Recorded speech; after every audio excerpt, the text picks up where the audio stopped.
Hello bachcho. So in this problem we have to find value of current I.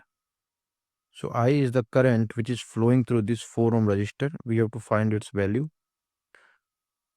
So if you want to try yourself then you can pause the video and try. So देखिए कैसे इस problem को solve करेंगे. So it is a very long circuit, but we can see that these points will have a common potential and similarly these points will also have a common potential. So let us assume that potential of this point is 0 volt. And we have a cell of 20 volts, so potential of this point will also will become 20 volt.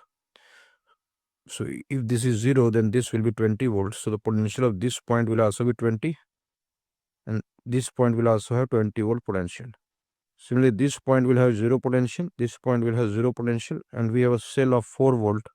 So this point will have potential 4 volt, and this point will have potential 4 volt. Now let us assume that potential of this point is x. So to determine this value, we will use KCL, Kirchhoff current law. So the sum of current outflowing from this point will be 0. So we can write x minus 20 by 4, the current through this resistor.